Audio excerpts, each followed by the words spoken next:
ಬೆಂಗಳೂರಲ್ಲೊಂದು ಭಯಾನಕ ಮರ್ಡರ್. ಪತ್ನಿಯನ್ನ ಕೊಂದು ಸೂಟ್ಕೇಸ್ಗೆ ತುಂಬಿದ ಟೆಕ್ಕಿ. ಕೊಲೆ ಬಳಿಕ ಪಶ್ಚಾತ್ತಾಪ. ಪುಣೆಯಲ್ಲಿ ಲಾಕ್. ಅಯ್ಯಯ್ಯಪ್ಪ, ಗಂಡ ಹೆಂಡತಿ ಜಗಳ ಉಂಡು ಮಲಗೋ ತನಕ ಅಂತಾರೆ.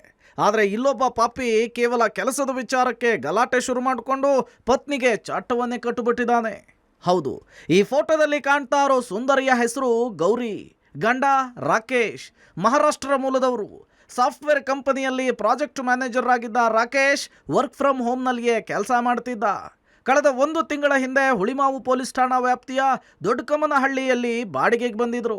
ಚೆನ್ನಾಗಿದ್ದ ದಂಪತಿಗೆ ಅದೇನಾಯ್ತೋ ಏನೋ, ಮೊನ್ನೆ ರಾತ್ರಿ ಕೆಲಸದ ವಿಚಾರಕ್ಕೆ ಶುರುವಾದ ಜಗಳ ಮರ್ಡರ್ ಹಂತಕ್ಕೆ ಹೋಗಿದೆ. ಈ ಫೋಟೋದಲ್ಲಿ ಕಾಣುತ್ತಿರುವ ಸುಂದರಿ ಹೆಸರೇ ಗೌರಿ ಅಂತ. ಗಂಡ ರಾಕೇಶ್. ಇಬ್ಬರೂ ಸಹ ಮಹಾರಾಷ್ಟ್ರ ಮೂಲದವರು. ಬೆಂಗಳೂರಿನ ಒಂದು ಸಾಫ್ಟ್ವೇರ್ ಕಂಪನಿಯಲ್ಲಿ ಪ್ರಾಜೆಕ್ಟ್ ಮ್ಯಾನೇಜರ್ ಆಗಿ ಕೆಲಸ ಮಾಡ್ತಿದ್ದ ರಾಕೇಶ್ ಮನೆಯಲ್ಲೇ ವರ್ಕ್ ಫ್ರಮ್ ಹೋಮನ್ನು ಮಾಡ್ಕೊಂಬರ್ತಿರ್ತಾರೆ. ಅದೇನಾಯಿತೋ ಗೊತ್ತಿಲ್ಲ. ಮೊನ್ನೆ ಹುಳಿಮಾವು ಪೊಲೀಸ್ ಠಾಣಾ ವ್ಯಾಪ್ತಿಯ ದೊಡ್ಡ ಕಮ್ಮನಹಳ್ಳಿಯಲ್ಲಿ ಬಾಡಿಗೆ ಮನೆಯೊಂದರಲ್ಲಿ ಇರ್ತಾರೆ. ಆದರೆ ಮೊನ್ನೆ ಇದಕ್ಕಿದ್ದಂತೆ ಒಂದು ಸಣ್ಣ ಜಗಳ ಪ್ರಾರಂಭ ಆಗಿದ್ದು ಚೆನ್ನಾಗಿದ್ದಂತಹ ಸಂಸಾರದಲ್ಲಿ ಕೊಲೆ ಮಾಡುವ ಹಂತಕ್ಕೆ ಹೋಗಿರತಕ್ಕದ್ದು. ಕೆಲಸದ ವಿಚಾರಕ್ಕೆ ಕಿರಿಕ್. ಪತ್ನಿಗೆ ಚಟ್ಟ ಕಟ್ಟಿದ ಪತಿ. ಸೂಟ್ ಕೇಸ್ನಲ್ಲಿ ಮೃತದೇಹ. ಬಾತ್ರೂಮ್ನಲ್ಲಿಟ್ಟು ಎಸ್ಕೇಪ್. ಬುಧವಾರ ರಾತ್ರಿ ಕೆಲಸದ ವಿಚಾರವಾಗಿ ಇಬ್ಬರ ನಡುವೆ ಗಲಾಟೆಯಾಗಿತ್ತು. ಈ ವೇಳೆ ಪತಿ ಮೇಲೆ ಹತ್ಯೆಯಾದ ಗೌರಿ ಚಾಕುವನ್ನ ಎಸೆದಿರ್ತಾಳೆ. ಅದೇ ಚಾಕುವಿನಿಂದ ಪತ್ನಿಯನ್ನ ಹತ್ಯೆ ಮಾಡಿದ. ಬಳಿಕ ಪತ್ನಿಯ ಕತ್ತು ಹೊಟ್ಟೆಯನ್ನು ಕೊಯ್ದು ಸೂಟ್ಕೇಸ್ಗೆ ತುಂಬಿದ್ದ ರಾಕ್ಷಸ ರಾಕೇಶ್. ಪತ್ನಿಯ ಮೊಬೈಲ್ ಸ್ವಿಚ್ ಆಫ್ ಮಾಡಿ ಮನೆಯಲ್ಲಿ ಊಟ ಮಾಡಿದ್ದ. ಆನಂತರ ಕಾರಿಗೆ ಮೃತದೇಹವನ್ನು ಶಿಫ್ಟ್ ಮಾಡುವ ಪ್ಲಾನ್ ಕೂಡ ಸಕ್ಸಸ್ ಆಗಿರಲಿಲ್ಲ.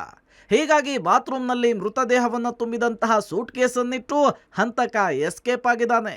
ಹುಳಿಮಾವಿನಲ್ಲಿ ನಿನ್ನೆ ನಡೆದಿರ್ತಕ್ಕಂಥ ಕೊಲೆ ಘಟನೆಗೆ ಸಂಬಂಧಿಸಿದಂತೆ ಈಗಾಗಲೇ ಪ್ರಕರಣ ದಾಖಲಾಗಿದೆ. ಇದರಲ್ಲಿ ಮಹಿಳೆಯ ಪತಿ ಏನಿದ್ದಾನೆ ಆತ ಕೊಲೆ ಪ್ರಕರಣದ ಒಂದು ಇದರಲ್ಲಿ ಇದಾಗಿದ್ದು, ಆತ ಪೂನಾದಲ್ಲಿ ಒಂದು ಹಾಸ್ಪಿಟಲ್ ಈಗ ಅಡ್ಮಿಟ್ ಆಗಿರ್ತಕ್ಕಂಥದ್ದು. ಆತ ಪಾಯ್ಸನ್ ಕುಡಿದು ಈ ರೀತಿ ಅಡ್ಮಿಟ್ ಆಗಿದ್ದಾರೆ ಅಂತ ಹೇಳಲಾಗ್ತದೆ. ನಮ್ಮ ತಂಡವು ಕೂಡ ಅಲ್ಲಿ ಹೋಗಿದೆ. ನಾವು ಪುಣೆ ಪೊಲೀಸರಿಗೆ ಕೂಡ ನಾವು ಇದ್ರ ಬಗ್ಗೆ ಮಾಹಿತಿಯನ್ನ ನೀಡಿದ್ವಿ. ಅವರು ಕೂಡ ಅಲ್ಲಿದ್ದಾರೆ. ಸೊ ಹೀಗಾಗಿ ಆತ ಅಲ್ಲಿ ಹಾಸ್ಪಿಟಲ್ ಇರೋದ್ರಿಂದ ಆ ಹಾಸ್ಪಿಟಲಿಂದ ಡಿಸ್ಚಾರ್ಜ್ ಆದ ತಕ್ಷಣ ಅವರನ್ನ ಬೆಂಗಳೂರಿಗೆ ಕರ್ತಕ್ಕಂತಹ ಪ್ರಕ್ರಿಯೆ ಮತ್ತು ವಿಚಾರಣೆ ತನಿಖೆಯಲ್ಲೂ ಕೂಡ ನಡೀತದೆ. ಗಂಡನಿಂದಲೇ ಪತ್ನಿ ಭೀಕರವಾಗಿ ಬರ್ಬರ ಹತ್ಯೆ ಮಾಡಿರುವಂತಹ ಘಟನೆ ಬೆಂಗಳೂರಿನ ಹುಳಿಮಾವು ಸಮೀಪದ ದೊಡ್ಡ ಕಮ್ಮನಹಳ್ಳಿಯಲ್ಲಿ ನಡೆದಿರುವಂಥದ್ದು. ನಾನು ನೇರವಾಗಿ ದೃಶ್ಯಾವಳಿ ತೋರಿಸ್ತಾ ಹೋಗ್ತೀನಿ. ಮೊನ್ನೆ ರಾತ್ರಿ ಏನು ಈ ಒಂದು ಮನೆಯಲ್ಲಿ ಗಂಡ ಹೆಂಡತಿ ಊಟ ಮಾಡಿ ನಂತರ ಗಲಾಟೆ ಮಾಡ್ಕೊಂಡಿದ್ದಾರೆ ಅನ್ನೋ ಮಾಹಿತಿ ಸಿಗ್ತಾ ಇದೆ. ಜೊತೆಗೆ ಮೊನ್ನೆ ರಾತ್ರಿ ಏನು ಗಂಡ ರಾಕೇಶ್ ಹೆಂಡತಿ ಗೌರಿಯನ್ನು ಬರ್ಬರವಾಗಿ ಕತ್ತು ಕೊಯ್ದು ಕೊಲೆ ಮಾಡಿದ್ದಾನೆ. ಜೊತೆಗೆ ಆ ಮೃತದೇಹವನ್ನು ಇಲ್ಲಿಂದ ಬೇರೆ ಕಡೆ ಸ್ಥಳಾಂತರ ಮಾಡೋದಕ್ಕೆ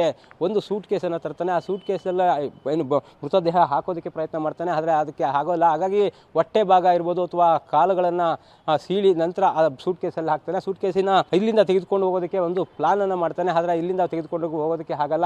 ಯಾಕಂದರೆ ಸೂಟ್ ಕೇಸಿಂದ ರಕ್ತ ಸಂಪೂರ್ಣವಾಗಿ ಸುರಿತಾ ಇರ್ತದೆ. ಹಾಗಾಗಿ ಬಾತ್ರೂಮ್ ಒಳಗಡೆ ತೆಗೆದುಕೊಂಡು ಹೋದಂತಹ ಏನು ಗಂಡ ರಾಕೇಶ್ ಆ ಮೃತದೇಹವನ್ನು ಒಂದು ಸೂಟ್ ಕೇಸ್ ವಾಶ್ ಮಾಡೋದಕ್ಕೆ ಪ್ರಯತ್ನ ಮಾಡ್ತಾನೆ. ಆದರೆ ಅದು ರಕ್ತ ನಿಲ್ಲಲ್ಲ. ಹಾಗಾಗಿ ಅಲ್ಲಿಂದ ಬಿಟ್ಟು ರಾತ್ರಿ 12:15 ಸಮಯದಲ್ಲಿ ಆತ ಇಲ್ಲಿಂದ ಬ್ಯಾಗನ್ನು ತೆಗೆದುಕೊಂಡು ನೇರವಾಗಿ ಆತ ಇಲ್ಲಿಂದ ಪುಣೆಗೆ ಹೊರಟೋಗಿರುವಂಥದ್ದು. ಅಲ್ಲಿಗೆ ಹೋದ ನಂತರ ಮತ್ತೆ ಫೋನ್ ಮಾಡಿ ಕೆಳಗಡೆ ಏನು ಮನೆ ಇದೆ ಆ ಮನೆಯ ಬಾಡಿಗೆದಾರರು ಇರ್ತಾರೆ ಅವರಿಗೆ ಫೋನ್ ಮಾಡಿ ವಿಚಾರವನ್ನ ಹೇಳ್ತಾನೆ. 16 ಗಂಟೆಗಳ ಬಳಿಕ ಪಕ್ಕದ ಮನೆಯವರಿಗೆ ಮಾಹಿತಿ. ವಿಷ ಕುಡಿದು ಠಾಣೆ ಬಳಿ ಅಸ್ವಸ್ಥನಾಗಿ ಬಿದ್ದಿದ್ದ ಹಂತಕ.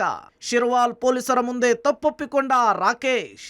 ಇಷ್ಟೆಲ್ಲ ಆಗಿ 16 ಗಂಟೆಗಳ ಬಳಿಕ ಆರೋಪಿಯೇ ಪಕ್ಕದ ಮನೆಯ ಬಾಡಿಗೆದಾರರಿಗೆ ಕರೆ ಮಾಡಿ ಕೊಲೆ ವಿಚಾರವನ್ನು ಹೇಳಿರ್ತಾನೆ. ನಂತರ ಮೃತಳ ಕುಟುಂಬಸ್ಥರಿಗೆ ಆಕೆ ಆತ್ಮಹತ್ಯೆ ಮಾಡಿಕೊಂಡಿದ್ದಾಳೆ ಅಂತ ತಿಳಿಸಿರ್ತಾನೆ. ಕೆಳಗಿನ ಮನೆಯ ಬಾಡಿಗೆದಾರರು ಕೂಡಲೇ ಮಾಲೀಕರಿಗೆ ಕರೆ ಮಾಡಿ ವಿಷಯ ಹೇಳ್ತಾರೆ. ಸ್ಥಳಕ್ಕೆ FSL ಟೀಮು ಸೋಕೋ ಟೀಮ್ ಜೊತೆಗೆ ಎಂಟ್ರಿ ಕೊಟ್ಟ ಹುಳಿಮಾವು ಪೊಲೀಸರಿಗೆ ಕೊಲೆಯಾಗಿರೋದು ಕನ್ಫರ್ಮ್ ಆಗಿತ್ತು. ಇನ್ನು ಆರೋಪಿ ರಾಕೇಶ ವಿಷವನ್ನು ಕುಡಿದು ಪುಣೆಯ ಶಿರ್ವಾಲ್ ಪೊಲೀಸ್ ಠಾಣೆಯ ಬಳಿ ಅಸ್ವಸ್ಥನಾಗಿ ಬಿದ್ದಿರ್ತಾನೆ. ಕೂಡಲೇ ಎಚ್ಚೆತ್ತು ಆತನನ್ನ ಬಂಧಿಸಿ ಮುಂಬೈನ ಸಸೂನ್ ಆಸ್ಪತ್ರೆಗೆ ದಾಖಲಿಸಿ ಚಿಕಿತ್ಸೆ ಕೊಡಿಸಲಾಗಿದೆ. ಪುಣೆ ಪೊಲೀಸರು ಆರೋಪಿಯ ಹೇಳಿಕೆಯನ್ನು ದಾಖಲಿಸಿಕೊಂಡಿದ್ದಾರೆ. ಈ ವೇಳೆ ಹೆಂಡತಿಯನ್ನ ಕೊಲೆ ಮಾಡಿರೋದಾಗಿ ತಪ್ಪೊಪ್ಪಿಕೊಂಡಿದ್ದಾನೆ. ಹುಳಿಮಾವು ಪೊಲೀಸರು ಪುಣೆಯಲ್ಲಿ ಬೀಡು ಬಿಟ್ಟಿದ್ದಾರೆ. ನಿನ್ನೆ ಹುಳಿಮಾವು ಪೊಲೀಸ್ ಠಾಣಾ ವ್ಯಾಪ್ತಿಯ ದೊಡ್ಡಕಮ್ಮನಹಳ್ಳಿಯಲ್ಲಿ ಟೆಕ್ಕಿಯೊಬ್ಬ ತನ್ನ ಪತ್ನಿಯನ್ನ ಕೊಲೆ ಮಾಡಿ ಸೂಟ್ ಕೇಸ್ನಲ್ಲಿ ಆಕೆಯನ್ನ ಇಟ್ಟು ಎಸ್ಕೇಪ್ ಆಗಿದ್ದ. ಇಲ್ಲಿ ಆರೋಪಿ ಟೆಕ್ಕಿ ರಾಕೇಶ್ ಸಿಕ್ಕಿ ಬಿದ್ದಿದ್ದೇ ರೋಚಕ. ಆತ ತನ್ನ ಪತ್ನಿ ಗೌರಿಯನ್ನು ಕೊಲೆ ಮಾಡಿದಂತಹ ಬಳಿಕ ತನ್ನ ಕಾರನ್ನು ತೆಗೆದುಕೊಂಡು ಮುಂಬೈಗೆ ಎಸ್ಕೇಪ್ ಆಗುವ ಪ್ರಯತ್ನವನ್ನು ಮಾಡ್ತಿದ್ದ. ಈ ವೇಳೆ ಪುಣೆ ಬಳಿ ಆತನಿಗೆ ಪ್ರಾಯಶ್ಚಿತ್ತ ಕಾಡಿತ್ತೋ ಏನೋ ಈ ಬಾಡಿಗೆಗೆ ವಾಸವಿದ್ದಂತಹ ಕೆಳಗಿನ ಮನೆಯವರಿಗೆ ಒಂದು ಕಾಲ್ ಮಾಡಿ ಈ ರೀತಿಯಾಗಿ ತನ್ನ ಪತ್ನಿಯನ್ನು ಕೊಲೆ ಮಾಡಿದ್ದಾಗಿ ಹೇಳಿದ್ದ. ಆ ಬಳಿಕ ಕಾರನ್ನು ನಿಲ್ಲಿಸಿ ವಿಷವನ್ನು ಸೇವಿಸಿ ಆತ್ಮಹತ್ಯೆಗೆ ಪ್ರಯತ್ನವನ್ನು ಪಟ್ಟಿದ್ದಾನೆ. ಯಾರಪ್ಪ ಈತ ಹೀಗೆ ವಿಷವನ್ನು ಸೇವಿಸಿದಾನಲ್ಲ ಅಂತೇಳಿ ಪೊಲೀಸರು ಆತನನ್ನು ಹತ್ತಿರದ ಆಸ್ಪತ್ರೆಗೆ ದಾಖಲು ಮಾಡ್ತಾರೆ. ಅದಾದ ಬಳಿಕ ಪುಣೆಯ ಸಸೂನ್ ಆಸ್ಪತ್ರೆಗೆ ಇದೀಗ ಆತನನ್ನು ವರ್ಗಾವಣೆ ಮಾಡಲಾಗಿದೆ. ಇದೀಗ ಆತ ಆರೋಗ್ಯದಲ್ಲಿ ಚೇತರಿಸಿಕೊಳ್ತಿದ್ದಾನೆ. ಇನ್ನು ಹುಳಿಮಾವು ಪೊಲೀಸರು ಈಗಾಗಲೇ ಆಸ್ಪತ್ರೆಯ ಬಳಿ ಬೀಡು ಬಿಟ್ಟಿದ್ದು ಆತನ ಆರೋಗ್ಯ ಚೇತರಿಸಿಕೊಂಡಂತಹ ಬಳಿಕ ಆತನನ್ನು ಕಸ್ಟಡಿಗೆ ಪಡೆದುಕೊಂಡು ಕರೆತರೋದಕ್ಕೆ ಇದೀಗ ಹುಳಿಮಾವು ಪೊಲೀಸರು ಸಿದ್ಧತೆಯಲ್ಲಿ ಇರೋದು. ಗಂಡ ಹೆಂಡತಿ ಅಂದ ಮೇಲೆ 100 ವಿಚಾರ ಬರುತ್ತೆ ಹೋಗುತ್ತೆ. ಅಷ್ಟಕ್ಕೆ ಹೆಂಡತಿ ಕೊಲೆ ಮಾಡಿ ಸೂಟ್ ಕೇಸ್ಗೆ ತುಂಬ್ತಾನಂದ್ರೆ ಟೆಕ್ಕಿ ಎಂತಹ ಕಟುಕನಿರಬೇಡ. ಮಗಳನ್ನ ಕಳೆದುಕೊಂಡ ಪೋಷಕರ ಆಕ್ರಂದನ ಮುಗಿಲು ಮುಟ್ಟಿದೆ. News desk, public TV.